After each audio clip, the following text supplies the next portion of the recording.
My marriage was like my old tool belt, worn, heavy, and full of holes I kept pretending weren't there. The difference was that I could replace a tool belt. Daniel, we need to talk. Simone stood in our kitchen doorway, her real estate blazer still crisp despite the late hour. At 35, she maintained the kind of polished appearance that opened doors in her industry, doors that apparently led to places I wasn't invited. Sure, I said, not looking up from the structural plans spread across our granite island. Let me guess. Another late client meeting? The silence stretched long enough for me to notice. In 15 years of marriage, Simone had never been at a loss for words. I raised my head to find her studying me with the same expression she used when evaluating properties, calculating square footage, weighing potential against reality. I've been thinking about us, she said finally, about where we are. I set down my pencil. As a structural engineer and building inspector, I spent my days measuring things, stress loads, foundation integrity, the precise point where structures failed. I had a feeling I was about to learn where ours ranked on that scale. And? She moved to the window overlooking our backyard, her reflection ghost-like against the evening darkness. I met someone, Daniel. The words hit with the precision of a demolition charge placed exactly where it would cause maximum damage, but I'd been expecting this conversation for months, watching the signs accumulate like hairline cracks in concrete. I see. My voice remained steady, professional. Anyone I know? Gregory Thornton. She turned to face me, her chin lifted in that defiant way that used to make me laugh. Now it just made me tired. He's a developer, successful, he understands ambition. Gregory Thornton. I knew the name. Everyone in construction did. He built luxury condos and office complexes, the kind of projects that made local news and city council meetings. The kind of man who wore $1,000 suits to job sites and never got dirt under his fingernails. Successful, I repeated. Unlike your husband, the building inspector. That's not what I meant. Isn't it? She crossed her arms, her wedding ring catching the overhead light. You've gotten comfortable, Daniel. Settled. When was the last time you took a risk? Pushed for something bigger? I gestured at the plans before me. I'm reviewing the safety specifications for the new hospital wing. Seems pretty important to me. Important, yes, but not impressive. Her voice carried the weight of years of accumulated disappointment. Gregory is building a 40-story residential tower downtown. He's changing the skyline. And I'm making sure buildings don't collapse and hurt people. Different priorities, I suppose. Different ambitions. She moved closer, her perfume, something expensive I didn't recognize, filling the space between us. Compared to him, you're nothing, Daniel. I need you to understand that. There it was, the final measurement, delivered with the clinical precision of an engineer's report. No emotion, no apology, just the mathematical reality as she saw it. I nodded slowly. I understand. Something flickered across her face, surprise maybe, or disappointment that I hadn't fought back. But what was the point? She'd made her calculation, weighed me against Gregory Thornton, and found me insufficient. The numbers didn't lie. I'll be staying at Tara's for a while, she continued, to think things through. Tara Mendez, her closest friend and fellow real estate agent, the one who'd been giving me knowing looks at dinner parties for the past 6 months, like she was privy to information I wasn't. Which, apparently, she was. Of course. I gathered the hospital plans into a neat stack. Take whatever time you need. She hesitated at the kitchen doorway. Daniel, It's fine, Simone. Really. After she left, I sat alone in our kitchen, surrounded by the trappings of a life we'd built together. The granite countertops she'd insisted on. The stainless steel appliances that reflected my face in distorted fragments. The breakfast nook where we used to read the Sunday paper and plan our weekends. My phone buzzed against the counter. A text from Luis, my co-worker, and the closest thing I had to a best friend. Beer tomorrow? Jennifer's working late. I typed back, rain check, got some measuring to do. Because that's what engineers do when structures fail. We investigate, we document, we figure out exactly what went wrong and why. And sometimes, if we're very careful and very thorough, we get the chance to rebuild something better. The next morning brought the kind of gray Seattle drizzle that made everything look like a watercolor painting left in the rain. I sat in my truck outside Thornton Development's downtown office, watching well-dressed people hurry through the revolving doors of the glass and steel tower. Simone's car wasn't in the visitor parking, but that didn't mean anything. She could have parked in the underground garage, or taken the bus, or had Gregory pick her up. The possibilities multiplied like structural load calculations, each variable creating new potential outcomes. My phone buzzed. A text from Simone. Picking up more clothes today. Will you be home around 3? I replied, at work, keys under the planter. 3 dots appeared, disappeared, appeared again. Finally, thank you. Polite. Distant. Like I was a helpful neighbor instead of the man she'd shared a bed with for 15 years. At the office, I threw myself into work with the kind of focus that made Luis raise his eyebrows. I reviewed structural reports, updated safety databases, and scheduled inspections with mechanical precision. But my mind kept drifting to Gregory Thornton. You're being weird, Luis announced around noon, dropping into the chair across from my desk with a sandwich that smelled like pastrami and regret. Weirder than usual, I mean. Thanks for the clarification. Seriously, man, you've been staring at that computer screen like it owes you money. What's going on? I considered telling him. Luis was a good friend, the kind who'd listen without judgment and offer practical advice. But this felt too raw, too fresh, like a wound that needed time to scab over before anyone else could examine it. Just focused, I said. Uh-huh. He took a massive bite of sandwich, chewing thoughtfully. This have anything to do with why Simone's been posting cryptic quotes on social media? My fingers paused over the keyboard. What kind of quotes? The usual breakup nonsense. Sometimes you have to let go of the life you plan to find the life you're meant to live. That sort of thing. He swallowed, studying my face. You two having problems? Something like that. Want to talk about it? Not particularly. Want to get drunk and pretend it's not happening? Maybe later. He nodded, understanding that some conversations couldn't be forced. I'm here when you're ready, okay? After he left, I opened a new browser window and typed Gregory Thornton into the search bar. The results painted a picture of success that would have been impressive if it wasn't so irritating. Thornton Development had built half the luxury housing in the Seattle metro area over the past decade. Gregory himself appeared in business journals, charity event photos, and city planning meetings, always impeccably dressed and confident. And engaged. The announcement had appeared in the Seattle Times Society pages just 3 weeks ago.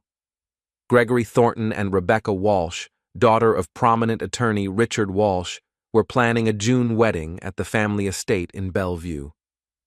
The photo showed a couple that belonged in a magazine ad for expensive watches or imported cars. Him in a tailored suit, her in something that probably cost more than my truck. Rebecca Walsh was beautiful in the way that money could enhance natural advantages. Blonde hair that caught light like spun gold, a smile that suggested she'd never encountered a problem that couldn't be solved with the right connections or sufficient funds. She looked happy, genuinely, radiantly happy. She also looked like someone who deserved to know that her fiancé was telling other women they were nothing compared to him. I screenshot the engagement announcement and saved it to a folder I labeled Documentation. Then I opened Simone's social media profiles and began scrolling through her recent posts. Luis was right about the quotes, but there were other things too. Check-ins at restaurants I'd never been to, photos with people I didn't recognize, a gradual shift in her online presence that suggested a life I wasn't part of. The most recent post was from yesterday evening, A picture of her wine glass at some upscale bar downtown with the caption, "Celebrating New Beginnings." 17 likes, including one from Gregory Thornton. I clicked on his profile. Private, but his profile picture showed him standing in front of a construction site, hard hat in hand, looking like he was posing for a campaign poster. The kind of man who built empires while I made sure they wouldn't fall down. My phone rang. Constance Blackwell, the family attorney who'd handled our wills and property transfers. "Daniel," her voice carried its usual professional warmth.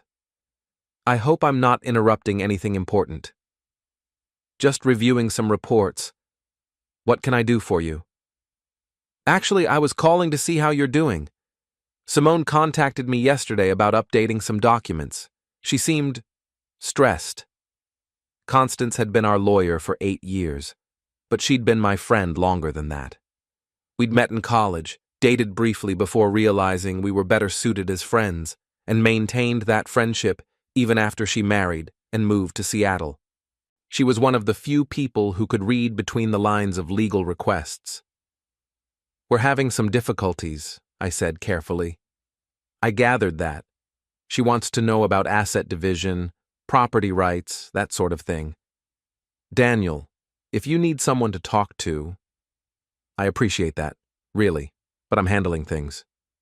"Of course you are. You always do." A pause.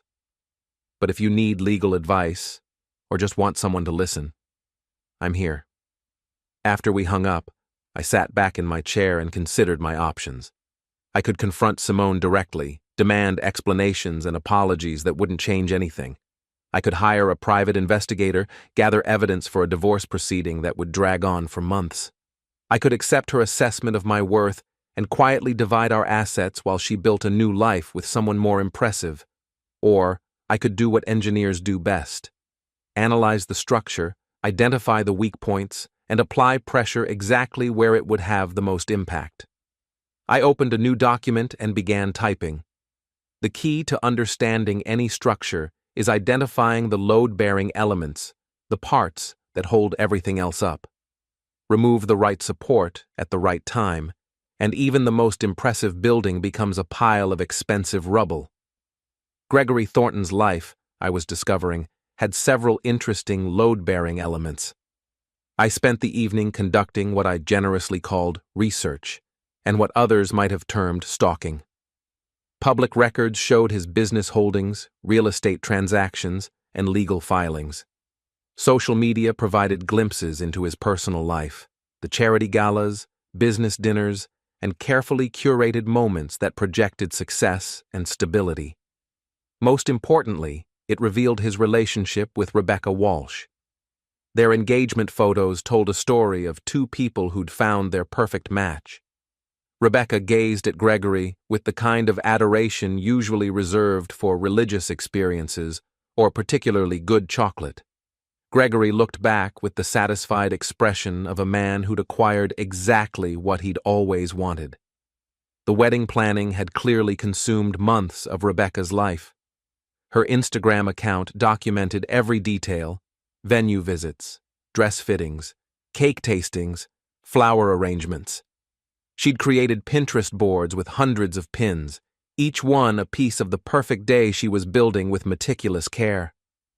The wedding was scheduled for June 15th, 6 weeks away. My phone buzzed, a text from Simone. "Can we talk tomorrow? I think we should discuss next steps." I stared at the message for a long moment before responding. "Sure, what time works for you?" "Lunch? That place on Pine Street you like." "Sounds good." 3 dots appeared and disappeared several times before her final message arrived. "I know this is hard, Daniel. I hope we can be civilized about it." Civilized. Like we were diplomats negotiating a treaty instead of two people dismantling 15 years of shared history. I set the phone aside and returned to my research. Gregory's business operated out of the tower I'd visited that morning, but he also maintained a personal office in a converted warehouse in the Arts District. According to the building permits I'd pulled, perfectly legally as part of my job, the space included living quarters. a place where a successful developer might entertain clients or, perhaps, conduct affairs away from prying eyes. The warehouse had been built in 1923, renovated in 2018. The renovation permits showed extensive electrical and plumbing work, along with the installation of a security system that would have impressed a small bank. Gregory Thornton clearly valued his privacy. I made a note to schedule a routine inspection of the building. The permits were 2 years old, well within the time frame for follow-up safety checks. Nothing suspicious about a building inspector doing his job. The next morning brought sunshine and the kind of crisp air that made Seattle feel like the best-kept secret on the West Coast. I arrived at the restaurant early, choosing a table near the window where I could watch Simone approach. She appeared precisely on time, wearing a navy dress I'd bought her for Christmas 2 years ago and walking with the confident stride of someone who'd made difficult decisions and was prepared to defend them. "You look good," she said, settling into the chair across from me. "Rested." "Thanks," I signaled the waitress. "Coffee?" "Please." We ordered, salmon for her, burger for me, the same meals we'd chosen at this restaurant dozens of times before. The familiarity felt surreal, like we were actors performing a play we'd rehearsed but never understood. "I've been thinking about what I said the other night," she began after the waitress left. "About you and Gregory. That wasn't fair. It was honest. Honest, but cruel." She twisted her wedding ring, a nervous habit I'd noticed years ago. "I don't want this to be ugly, Daniel. We've been good to each other for a long time." "Have we?" The question seemed to catch her off guard. "Of course we have. We've built a life together. We've been partners." Partners. I tested the word. "Is that what you call it when one partner decides the other isn't worth keeping?" "That's not—" She stopped, took a breath. "I'm not happy, Daniel. I haven't been happy for a long time. Neither have you, if you're honest about it." She wasn't wrong. Happiness had become something we'd scheduled around work obligations and social commitments, a weekend activity squeezed between household maintenance and family visits. When had we stopped looking forward to coming home to each other? "So you found someone who makes you happy," I said. "Yes." No hesitation, no apology. "I did. And he's everything I'm not." "He's different from you. That doesn't make him better. But it makes him worth leaving me for." She leaned forward, her voice dropping to the tone she used when trying to close difficult real estate deals. "Daniel, we can do this the easy way or the hard way. I'd prefer easy." "What does easy look like?" "We divide assets fairly. I keep the house. I can refinance to buy out your half. You keep your retirement accounts, your truck, whatever personal items matter to you. We file no-fault divorce papers and move on with our lives."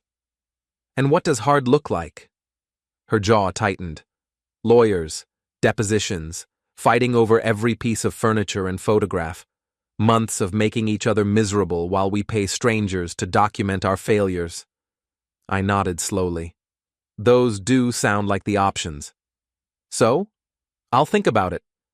"Daniel, I said I'll think about it, Simone. That's not unreasonable." She studied my face like she was trying to read blueprints written in a language she didn't quite understand. "You're being very calm about this. Would you prefer hysterics?" "I'd prefer honesty. What are you thinking? What are you planning?" "I'm thinking that 15 years deserves more than a lunch conversation and an ultimatum." I finished my coffee and stood. "I'm planning to take some time to process this properly." "How much time?" "As much as I need." I left her sitting at the table, probably calculating how long she could afford to wait before Gregory started questioning her availability. But that was her problem now. I had my own calculations to make.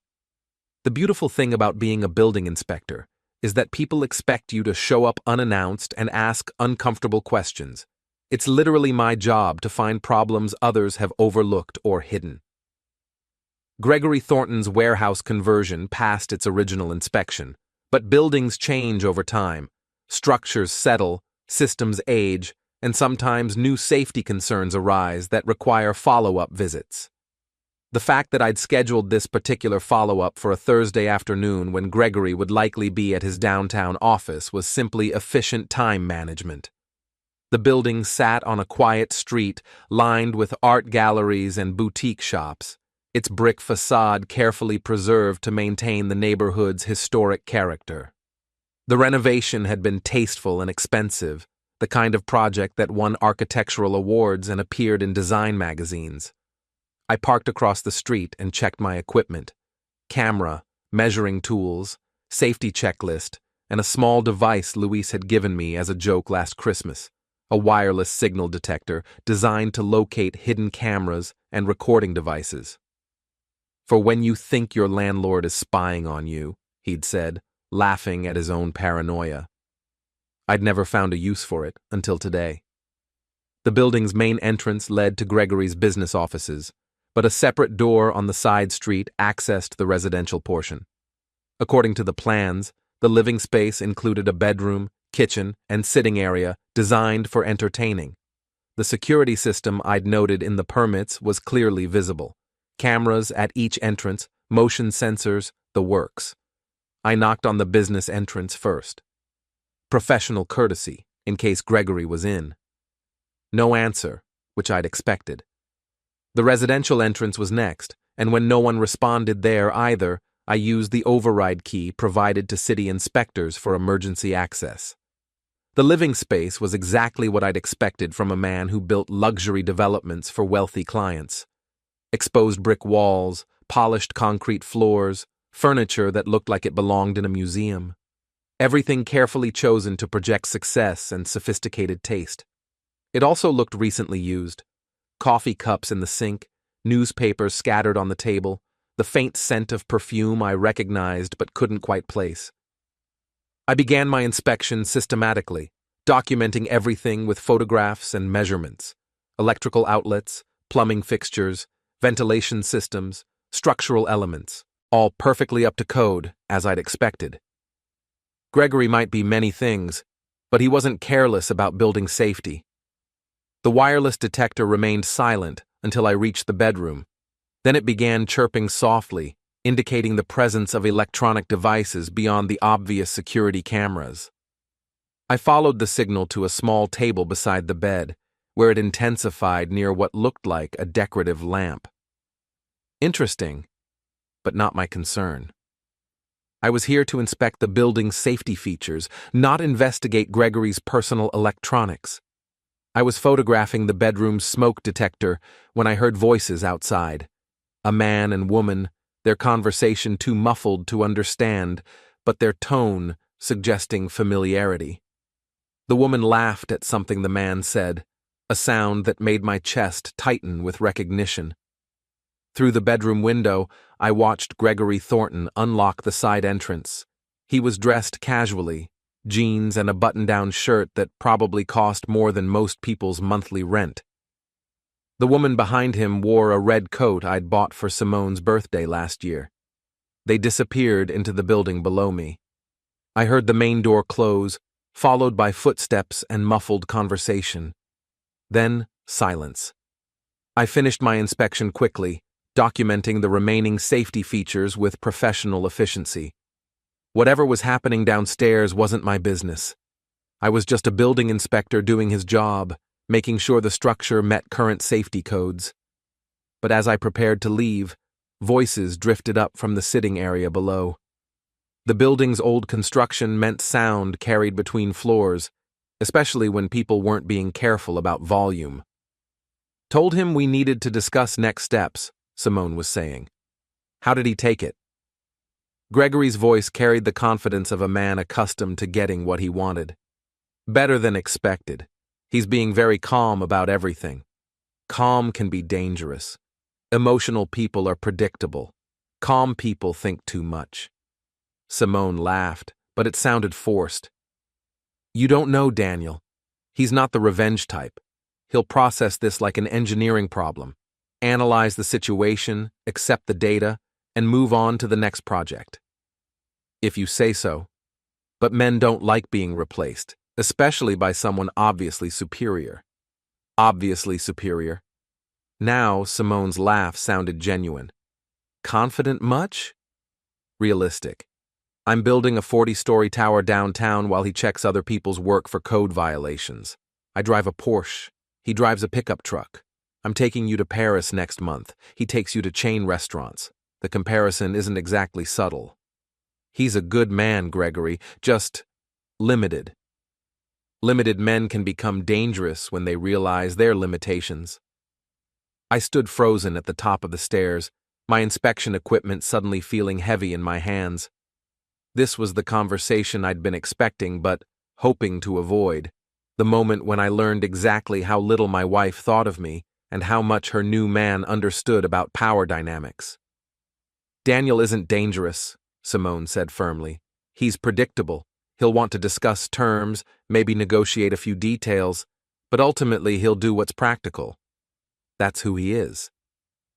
And what about your wedding? Rebecca's been planning this thing for months. That's your problem to solve. I told you from the beginning that I wouldn't be the other woman indefinitely. I know. And I meant what I said about ending things with her. It's just complicated. How complicated can it be? You tell her the truth and move on. The truth? Gregory's voice carried an edge I hadn't heard before. That I'm leaving her for a married real estate agent? That'll go over well with her father and his law firm. Richard Walsh has connections throughout the city, Simone. Connections I need for future projects. The silence stretched long enough for me to wonder if they'd moved to another room. Then Simone spoke, her voice colder than I'd heard it in years. So I'm supposed to wait while you manage your business relationships? You're supposed to understand that some things take time. Rebecca's father represents half the developers in Seattle. I can't afford to make an enemy of him right now. And I can't afford to wait indefinitely while you figure out how to have everything you want without consequences. What's that supposed to mean? It means I'm divorcing Daniel either way. If you're not ready to make a commitment, I'll find someone who is. More silence.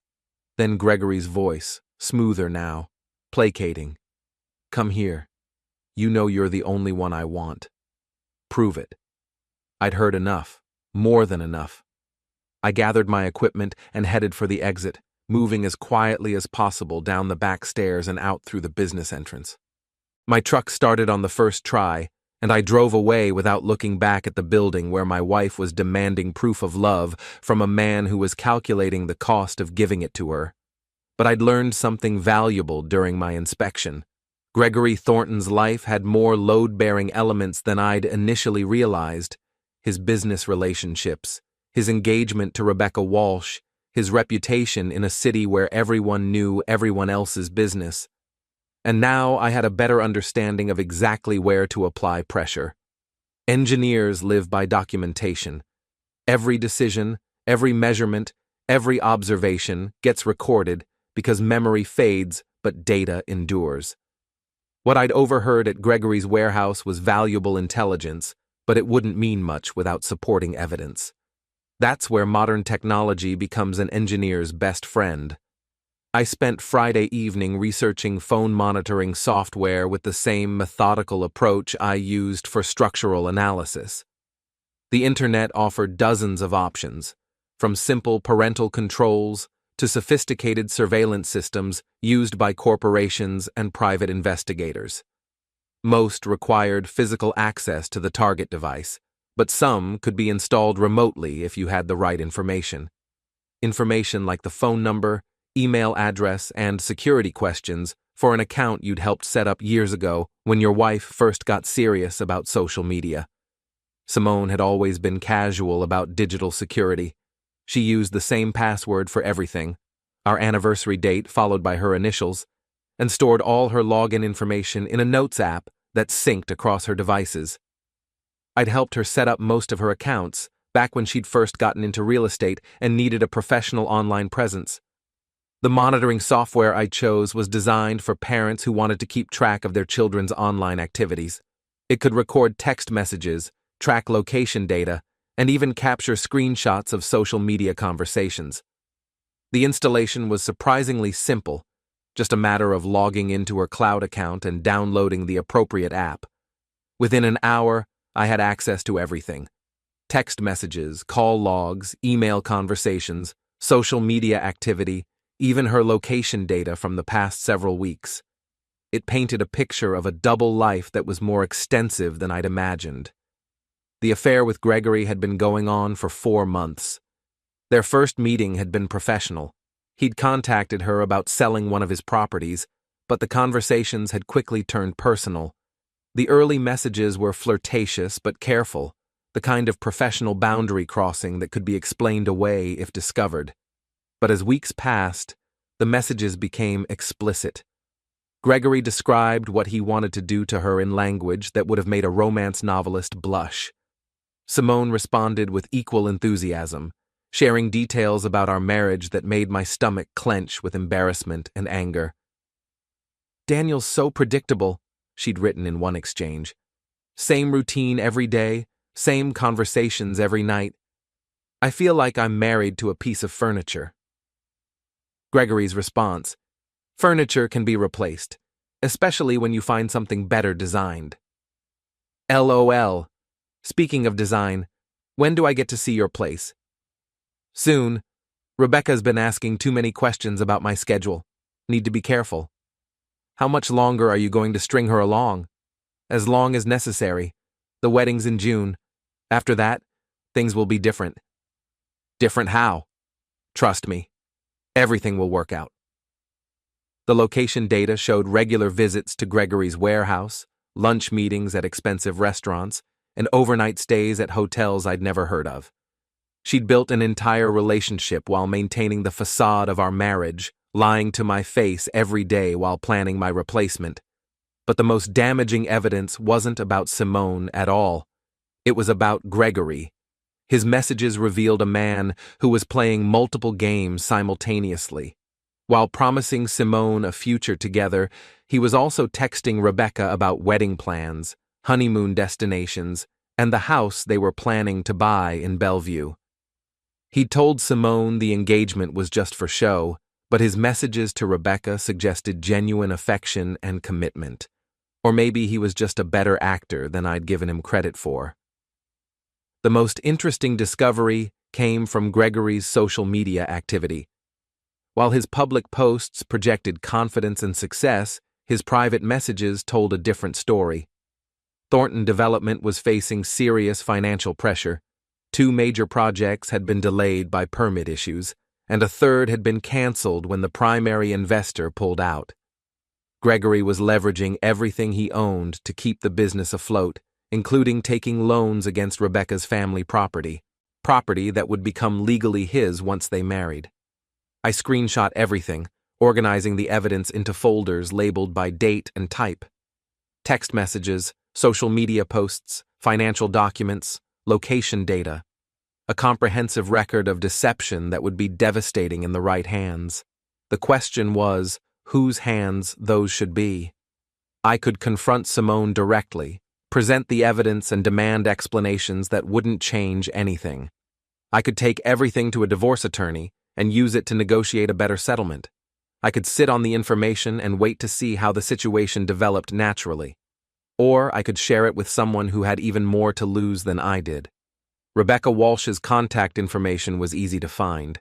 Her social media profiles included links to her personal website, which listed her email address and phone number alongside her photography portfolio and wedding planning blog. She was an artist, I learned, specializing in nature photography that captured the Pacific Northwest in all its moody beauty. She was also deeply, genuinely in love with Gregory Thornton. Her recent blog posts chronicled the final weeks of wedding preparation with the enthusiasm of someone living her dream. Dress fittings, venue decorations, menu tastings, every detail documented with photographs and excited commentary.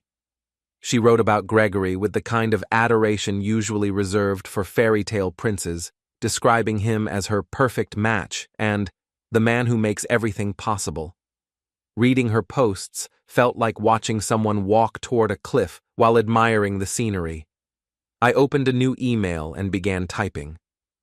Ms. Walsh, my name is Daniel Ashford. We've never met, but I believe we have something important in common. We're both involved with Gregory Thornton, though in very different ways. I'm writing because I've recently discovered information that I believe you deserve to know before your wedding next month. I realize this email must seem strange, and you have no reason to trust a stranger, but I hope you'll consider the possibility that someone who cares about your well-being might have good reasons for reaching out. I've attached several screenshots of text message conversations between Gregory and my wife, Simone. These messages span the past 4 months and document a relationship that goes far beyond professional or casual friendship. I'm sharing this information not out of spite, but because I believe you deserve to make informed decisions about your future. If you'd like to discuss this further, I'm available at your convenience. If you prefer to verify this information independently, I understand completely. Either way, I hope you'll take the time to review what I've shared. I'm sorry to be the bearer of difficult news. Sincerely, Daniel Ashford. I attached a carefully selected sample of the most damaging screenshots, enough to establish the pattern without overwhelming her with details. Messages that clearly showed the timeline of the affair, Gregory's promises to Simone, and most importantly, his dismissive comments about Rebecca herself. She's sweet but naive, he'd written to Simone just last week. Thinks love conquers all, useful for now, but not exactly stimulating conversation. I read the email 3 times, checking for tone and accuracy. It struck the right balance, informative without being vindictive, concerned without being manipulative. The kind of message I'd want to receive if our situations were reversed. My finger hovered over the send button for a long moment. Once I sent this, there would be no taking it back.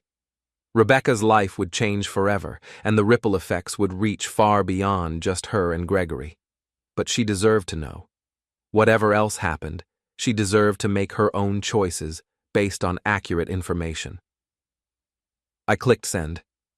The response came faster than I'd expected. Rebecca Walsh called at 7:30 Saturday morning, her voice tight with controlled emotion. Mr. Ashford, this is Rebecca Walsh. I received your email. Ms. Walsh, thank you for calling. I need to ask you something directly. Is this some kind of joke? Or revenge scheme? Because if you're trying to hurt Gregory... I understand your skepticism, I interrupted gently. If someone had sent me this information about my wife, I'd have reacted the same way. Can I ask if you've had a chance to review the screenshots? Silence. Then, yes. And? They look real. But people can fake these things, can't they? Digital manipulation? They can. Would you like me to provide additional verification? I can show you the original messages on my wife's phone, if that would help. Another pause. Your wife, Simone. How long have you been married? 15 years. And you just found out about this? Recently, yes. I'm sorry. Her voice softened slightly. That must be devastating.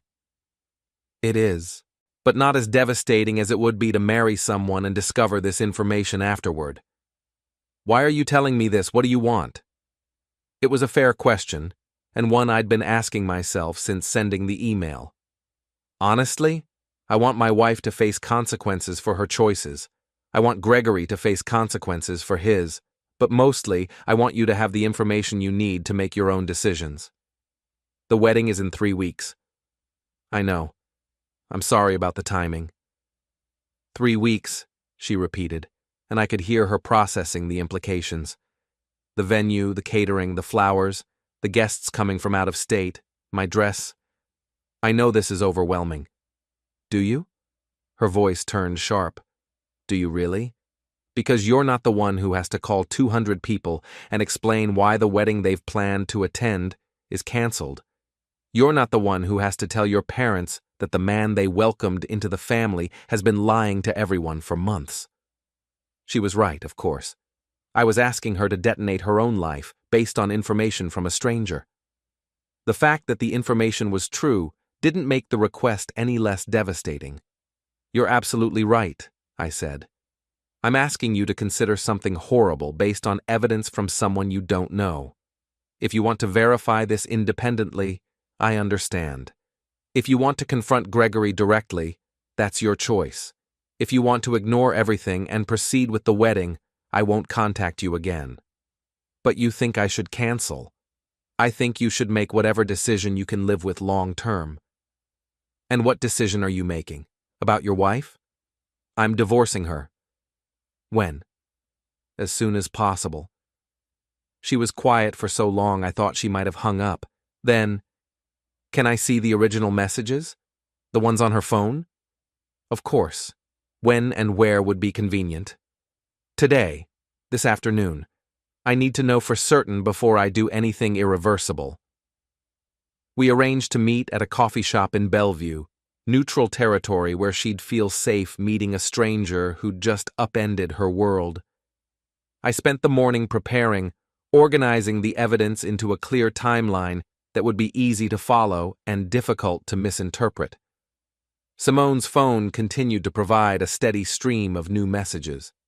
She and Gregory were planning to meet Sunday evening, apparently for a conversation about next steps and timeline adjustments. Reading their exchanges felt like watching a demolition in slow motion. Two people systematically destroying the foundations of other people's lives while congratulating themselves on their strategic thinking. The coffee shop was busy with Saturday afternoon customers, families, and couples enjoying the kind of casual weekend ritual that had once been part of my own routine. I found a quiet corner table and waited, recognizing Rebecca immediately when she walked through the door.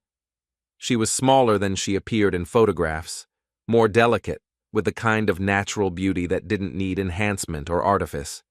She wore jeans and a simple sweater, her blonde hair pulled back in a ponytail that made her look younger than her 32 years. But her eyes held the wariness of someone who'd learned to question everything she thought she knew. "Mr. Ashford?"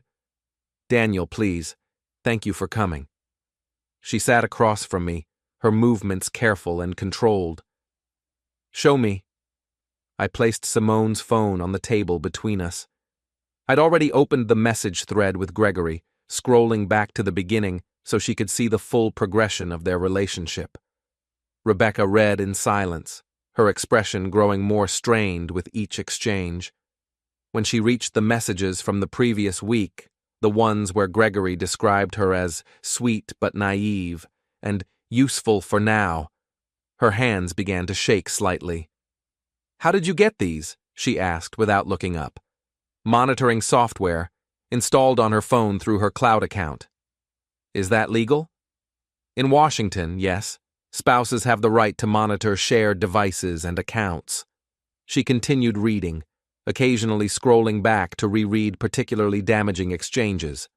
When she reached the messages about Gregory's financial situation, his debts, his plans to use her family's property as collateral, his casual dismissal of her concerns about their budget, her face went pale. "He told me the business was thriving," she said quietly. "According to these messages, he's been hiding significant financial problems for months. My father offered to help with some of the wedding expenses. Gregory said it wasn't necessary, that he wanted to pay for everything himself. He said it was important to him to provide for me properly. According to the financial documents I found, he's been borrowing against future projects to maintain his lifestyle, projects that may not actually exist." She set the phone down and stared out the window at the parking lot where expensive cars reflected the afternoon sunlight. "I feel so stupid." "You're not stupid. You're trusting. There's a difference." "Is there?" "Because right now they feel like the same thing." Gregory is good at this. He's been managing multiple deceptions simultaneously for months. That takes skill and practice. Multiple deceptions. She turned back to me. "How many others do you think there are?" "I don't know. but based on what I've seen, I doubt Simone is the first. Rebecca nodded slowly, like she was fitting puzzle pieces together in her mind. There were things, little inconsistencies, schedule changes, phone calls he'd take in another room, business trips that seemed vague. I told myself I was being paranoid. You were being normal. People in healthy relationships don't usually expect systematic deception. What are you going to do now? About your wife?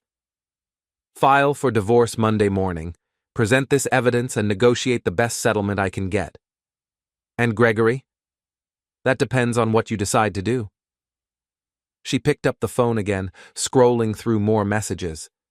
He's supposed to come to dinner tomorrow night. My parents want to discuss some final wedding details. She looked up at me. What would you do? If you were me?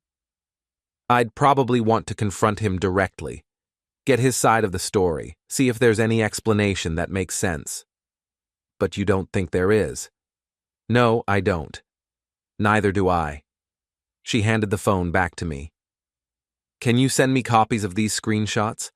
I want to show them to my father. Of course. And Daniel, thank you for telling me. I know this wasn't easy. You deserve to know.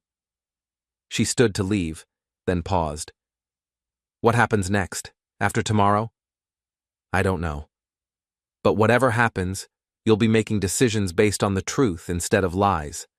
That has to count for something. After she left, I sat in the coffee shop for another hour, watching families enjoy their weekend routines and thinking about the conversation that would take place at the Walsh family dinner table tomorrow night. Rebecca would show her father the evidence, explain the situation, and together they would decide how to handle Gregory's deception. Richard Walsh was one of the most powerful attorneys in Seattle, with connections throughout the business and political communities. He was not the kind of man who would take kindly to someone attempting to defraud his daughter and exploit his family's resources. Gregory Thornton was about to discover that some structures, once damaged, couldn't be repaired. Sunday evening brought the kind of Pacific Northwest sunset that made postcards jealous. Orange and pink light reflecting off the sound, while Mount Rainier stood silhouetted against the sky. I was grilling salmon on my back deck, enjoying the solitude and trying not to think about the conversation happening across town at the Walsh family estate. My phone buzzed with a text from Simone. Staying at Tara's again tonight. We should talk soon about practical matters. Practical matters. Like she was discussing a business transaction instead of the end of our marriage. I typed back, Tuesday works for me. Coffee at 10? Perfect. Thank you for being reasonable about this. Reasonable. If she only knew what reasonable actually looked like. The call came at 8:15, just as I was finishing dinner. Rebecca's voice was steadier than it had been yesterday, but I could hear the exhaustion underneath. It's over, she said without preamble. The engagement? Everything. The engagement, the wedding, whatever relationship we had. My father wants to sue him for fraud, but I talked him out of it. For now. How did Gregory react? Badly. He tried to deny everything at first, then claimed the messages were taken out of context. When that didn't work, he got angry, started saying things about you, about Simone, about how none of this was his fault. I'm sorry you had to go through that. Don't be. I needed to see who he really was when cornered. It was educational. I could imagine. Men like Gregory were used to controlling narratives, managing perceptions, staying ahead of consequences. When that control disappeared, their true nature tended to surface quickly. What happens now? I asked. Now I cancel a wedding, return gifts, and figure out how to rebuild a life I thought was already perfect. She paused. What about you? Have you talked to Simone? We're meeting Tuesday. I suspect she's going to be surprised by how much I know. Are you going to tell her about me? About what happened tonight? I don't think I'll need to. Gregory will probably handle that himself. You're right. He was already texting someone when he left, probably warning her that their plan just collapsed. After we hung up, I poured myself a glass of wine and settled into my deck chair to wait. It didn't take long. My phone rang at 8:45. Gregory Thornton's name appeared on the caller ID, which was interesting since I'd never given him my number. He must have gotten it from Simone, which meant she already knew about the evening's events. Daniel Ashford? His voice carried the controlled fury of a man trying very hard not to lose his temper completely. Speaking. I think we need to have a conversation. About what? About the lies you've been spreading about me and your wife. I haven't spread any lies, Gregory. I've only shared facts. Facts? His control slipped slightly. You violated Simone's privacy, stole personal communications, and used them to destroy my relationship with Rebecca. That's not facts. That's stalking. Actually, it's legal spousal monitoring of shared accounts. I checked with my attorney. Your attorney can go to... He caught himself. This isn't over, Daniel. You think you're clever, but you have no idea who you're messing with. I'm messing with a man who's been lying to his fiancée while conducting an affair with my wife. A man who's been borrowing money against property he doesn't own to fund a lifestyle he can't afford. A man who just lost everything because he got careless with his phone security. Silence. Then, what do you want? I want you to stay away from my wife. And if I don't, then you'll discover that building inspectors have access to a lot of interesting information about construction projects, permit applications, and safety violations. Information that could be very expensive for a developer who's already facing financial difficulties. It was a bluff mostly. I couldn't manufacture safety violations that didn't exist, and I wouldn't risk my professional reputation by filing false reports. But Gregory didn't know that, and men who were already panicking tended to assume the worst about their enemy's capabilities. You're threatening me?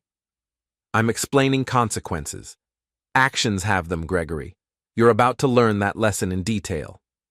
He hung up without another word. 20 minutes later, Simone called. What have you done? Her voice was tight with barely controlled panic. I've done my homework. Gregory says you've been spying on me, that you sent private messages to Rebecca and ruined their engagement. I sent Rebecca information she deserved to have before making the biggest decision of her life.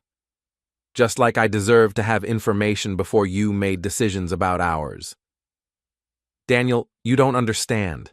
This is complicated. Gregory and you are over. His engagement is canceled, his reputation is damaged, and his financial situation is about to become public knowledge. Whatever future you thought you were building with him just disappeared. That's not true. He loves me. This is just a setback. Simone, listen to me carefully.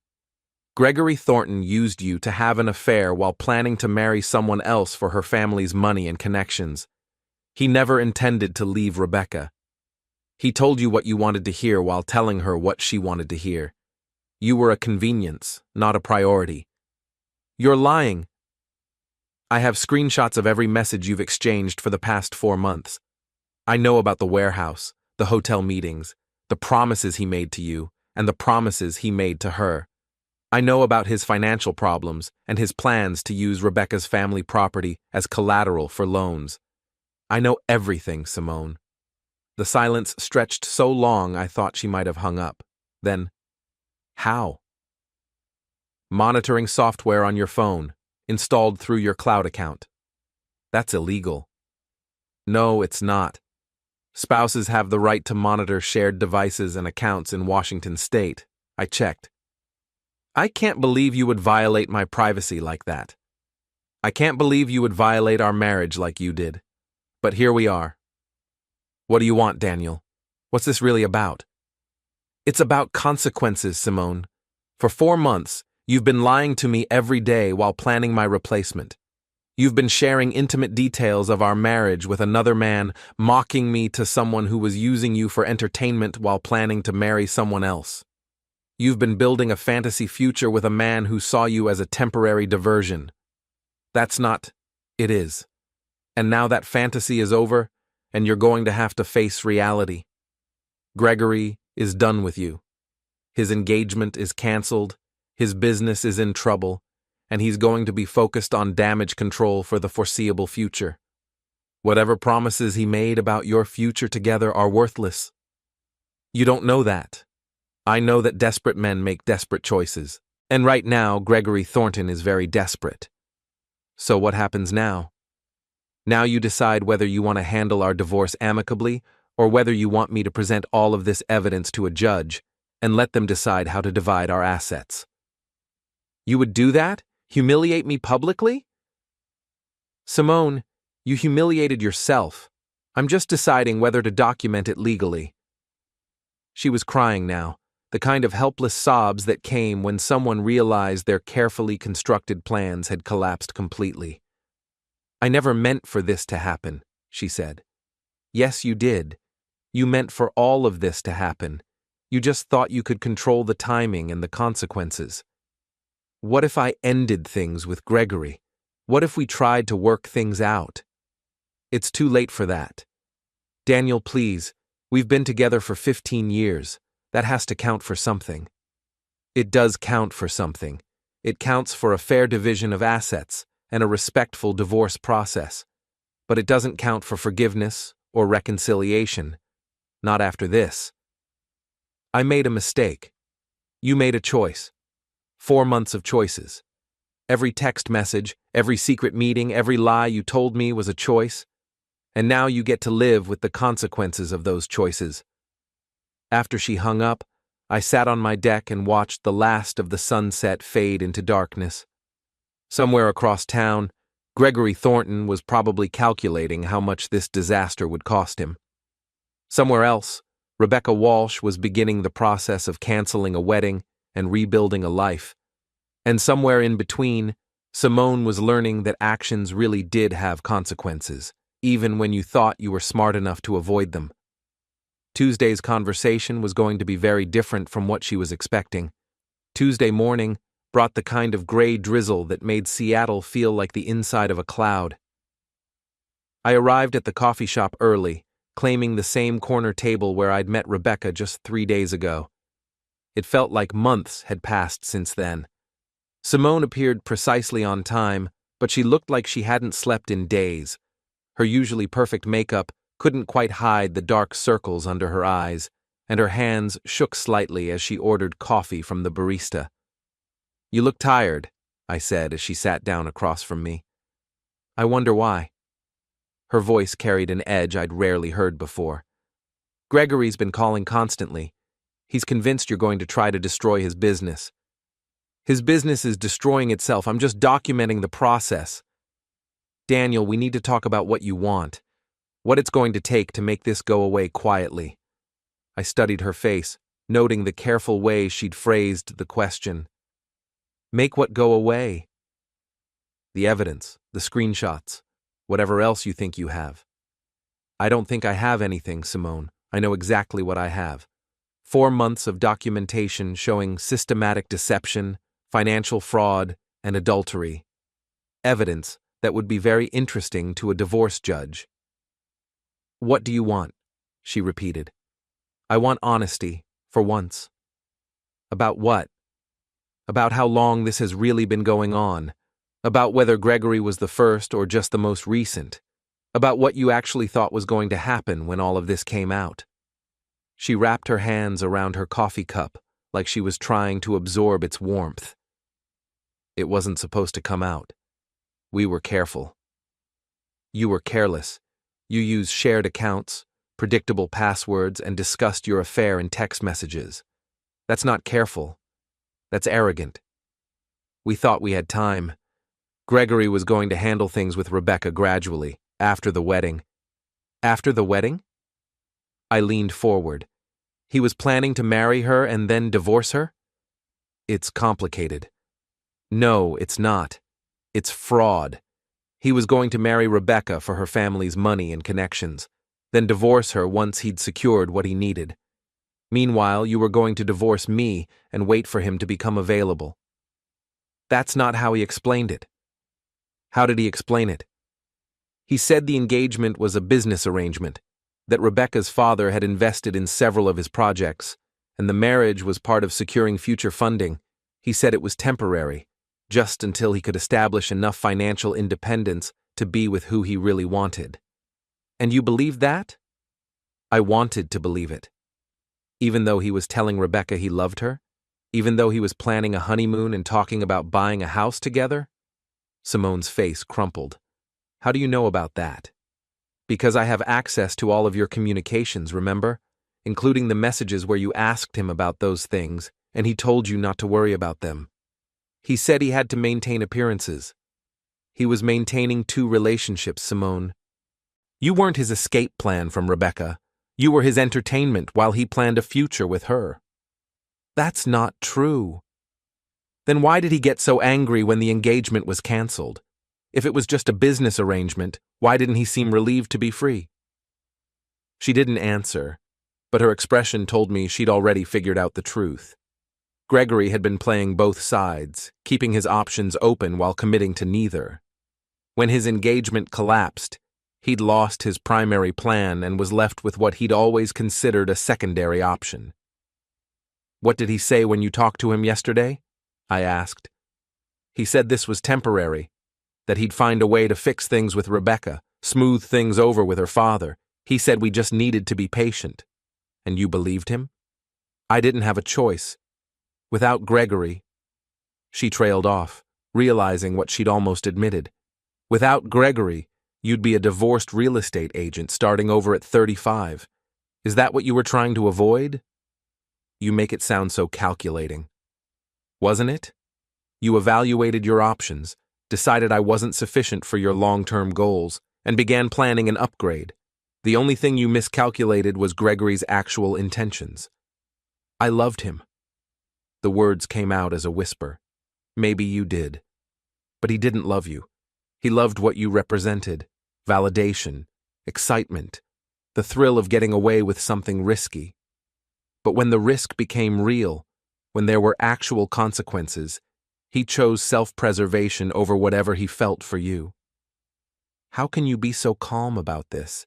Don't you feel anything? I feel a lot of things, Simone. Anger, disappointment, betrayal, relief. But mostly, I feel like someone who finally has accurate information about a situation I'd been misunderstanding for months. Relief? Relief that I don't have to pretend anymore. Relief that I don't have to wonder why you seemed so distant, why you were always checking your phone, why you looked at me like I was a problem you were trying to solve. Relief that I can stop trying to fix something that was already broken. She was crying now, quiet tears that she wiped away with shaking hands. What happens now? Now we get divorced. We divide our assets according to Washington state law, we sell the house, and we move on with our lives. And the evidence, the screenshots? That depends on how cooperative you want to be. What does cooperative look like? I pulled a folder from my briefcase and placed it on the table between us. Divorce papers. No fault, 50-50 asset division, no alimony claims from either party. You sign these, we file them, and in 6 months, we're legally single. And if I don't sign, then I file for divorce based on adultery and present all of my evidence to the court. The proceedings become public record, which means anyone can access the details of your affair, including your clients, your colleagues, and anyone else who might be interested in your personal conduct. That's blackmail. That's consequences. You chose to have an affair, Simone. You chose to document that affair in text messages. You chose to mock our marriage to another man. Now you get to choose how public those choices become. She opened the folder and began reading the divorce papers, her lips moving slightly as she processed the legal language. This seems fair, she said finally. It is fair. More than fair, considering the circumstances. What about the house? We'll list it as soon as the divorce is final. Split the proceeds 50-50 after paying off the mortgage and covering selling costs. And my things? Take whatever you want. I've already moved everything I care about. She looked around the coffee shop like she was seeing it for the first time. I can't believe this is how it ends. How did you think it would end? I thought maybe we could be friends eventually, after everything settled down. Maybe we can, Someday, but not now and not soon. She signed the papers with careful precision, her real estate training showing in the way she initialed each page and dated her signature. When she finished, she pushed the folder back across the table. I'm sorry, Daniel, for all of it. I know you are, but being sorry doesn't change what happened. Will you tell people about Gregory and me? I won't volunteer the information, but if people ask direct questions, I won't lie to protect you. That's fair. She stood to leave, then paused. For what it's worth, you were a good husband. I was the problem, not you. I know. After she left, I sat in the coffee shop for another hour, watching people begin their ordinary Tuesday routines and thinking about how quickly everything could change. 3 days ago, I'd been a married man planning to grow old with someone who was already planning to replace me. Now I was single, financially secure, and free to build whatever life I wanted. My phone buzzed with a text from Luis. How did it go? I typed back. It's finished. Good or bad? Both. Want to grab lunch later? I have some news to share. Absolutely. And Daniel? Whatever happened, you're going to be fine. He was right. I was going to be fine. Better than fine, actually. I was going to be free. Outside the coffee shop window, the drizzle was clearing and patches of blue sky were beginning to appear between the clouds. It looked like the beginning of a beautiful day. 6 months later, I was standing in my new apartment's kitchen, unpacking boxes and arranging my belongings in spaces that were entirely my own. The divorce had been finalized the previous week, exactly as we'd planned. No drama, no court appearances, just paperwork and signatures and the quiet dissolution of 15 years of shared history. The house had sold within a month of being listed, the proceeds split precisely down the middle. Simone had moved to Portland, taking a job with a real estate firm that specialized in luxury properties. We'd exchanged exactly 3 emails since signing the divorce papers, all of them about practical matters like forwarding addresses and tax documents. Gregory Thornton had disappeared from Seattle entirely. According to Luis, who kept track of construction industry gossip with the dedication of a professional journalist, Thornton Development had declared bankruptcy in August. The financial pressure from canceled projects, combined with the damage to Gregory's reputation, had made it impossible to secure new funding. He'd sold his remaining assets, paid off what debts he could, and moved somewhere warmer and cheaper to start over. Rebecca Walsh had sent me a thank you card in September, along with a photograph she'd taken of Mount Rainier at sunrise. The card was simple. Thank you for giving me the chance to build something real. I hope you're doing the same. I was. The apartment was smaller than the house Simone and I had shared, but it felt larger somehow. Every piece of furniture, every book on the shelves, every photograph on the walls was there because I'd chosen it. There were no compromises, no negotiations, no careful balance between competing preferences. My phone rang as I was arranging tools in my new workshop space. Constance Blackwell's name appeared on the screen. How's the new place? She asked. Perfect. Quiet, good light, and close enough to work that I can walk when the weather's decent. And how are you doing? Really? Really? I'm good.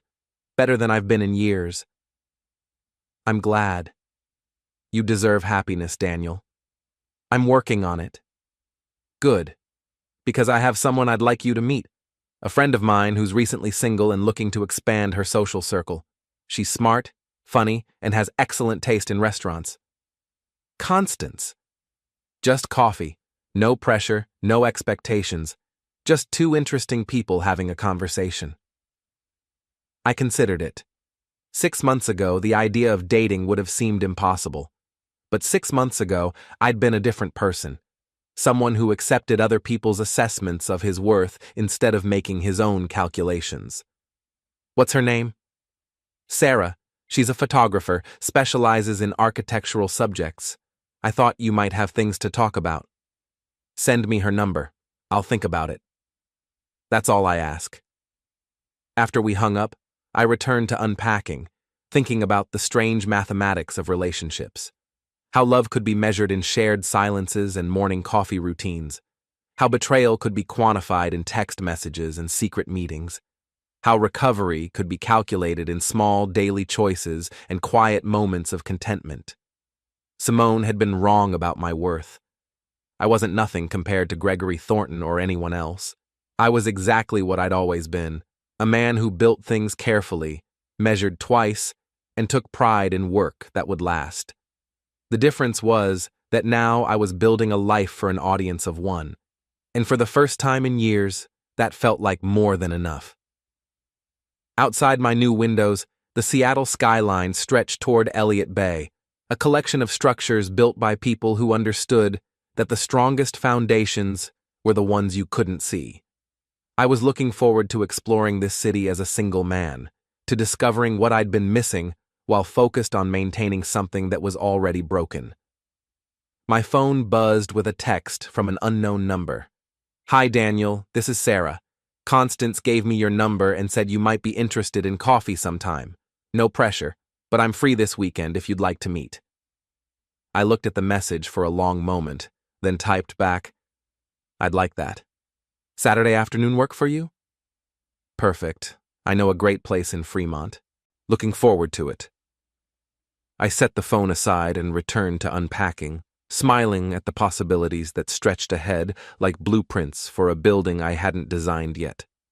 Whatever came next, I'd approach it with the same careful attention I brought to everything else, measuring twice, building once, and making sure the foundation was strong enough to last. After all, I was an engineer. I knew how to build things that wouldn't fall down,